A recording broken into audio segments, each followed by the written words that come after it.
और सत्यनारायण व्रत कथा है ही है।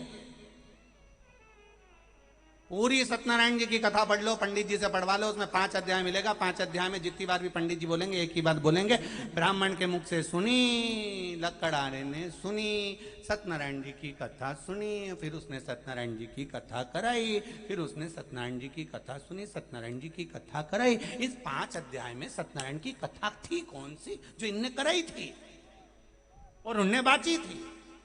तो वो 5 अध्याय में सत्यनारायण जी की कथा नहीं, स्कंद पुराण में लिखा है सत्यनारायण भगवान की कथा।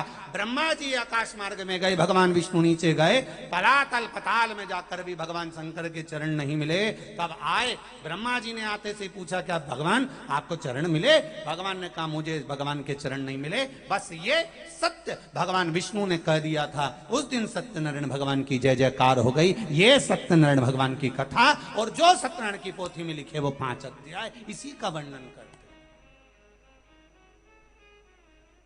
तब भगवान शिव ने कहा हे नारायण तुमने सत्य बोला है। 33 कोटि देवताओं ने फूलों की वर्षा करी। कोई केले के खंभ लिया है, कोई कदली लिया है, कोई मेवा लिया है, कोई पंचामृत लिया है। भगवान विष्णु का अभिषेक करने लगे, नारायण नारायण करने लगे, सत्यनारायण करने लगे। तब भगवान विष्णु की पूजन उस दिन से प्रारंभ हो गई। सत्यनारायण भगवान की जय। तब मालूम पड़ा कि ये सत्यनारायण भगवान है, नहीं तो इतना दिन से तो मालूम ही नहीं था। अपन तो पंडित जी बोलता था कि 5 अध्याय में उनने सत्यनारायण की कथा कराई, तो अपने मालूम तो पड़े कि थी कौन सी।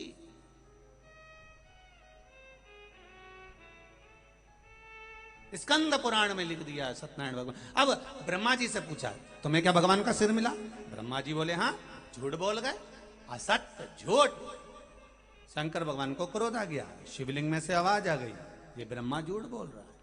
ना मानो तो केतकी के फूल से पूछो, केतकी के फूल ने भी झूठ बोल दिया। शिव जी ने कहा केतकी सुन, मेरे ऊपर बेकार से बेकार फूल चढ़ जाएगा, कांटा भी मैं अपने सिर पर चढ़ा लूंगा, पर तेरे में कितनी भी सुगंध हो, तू कितना भी सुंदर हो केतकी के फूल, तो मुझ पर कभी नहीं चढ़ेगा।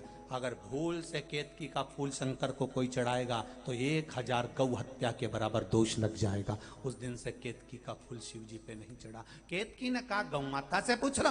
गाय ने कहा ब्रह्मा जी को सिर मिल गया। शंकर भगवान ने कहा गौ माता झूठ बोलती है, तेरा शरीर पूरा पूजा जाएगा, पर तेरे मुख से तूने झूठ बोला इसलिए तू अपूज्य मानी जाएगी। तेरा मुख अपूज्य माना जाएगा। सनातन हिंदू धर्म में कन्यादान आगे से होता है, वस्त्र दान आगे से होता है, मुद्रा दान आगे से होता है, अन्न दान आगे से होता है, स्वर्ण दान आगे से होता है।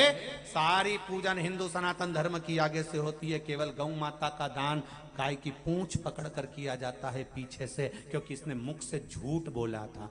सारे मंदिर की परिक्रमा आगे से होती है, पर गौ माता की परिक्रमा पूंछ से चालू होकर पूंछ पर विराम होती है, क्योंकि इसने झूठ बोला। जब वो इतना झूठ बोल गई एक बार, तो उसका मुख को कितना श्राप लगा।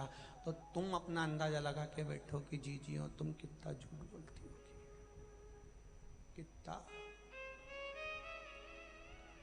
ये भाई लोग भी लगा लें थोड़ा बहुत अंदाजा।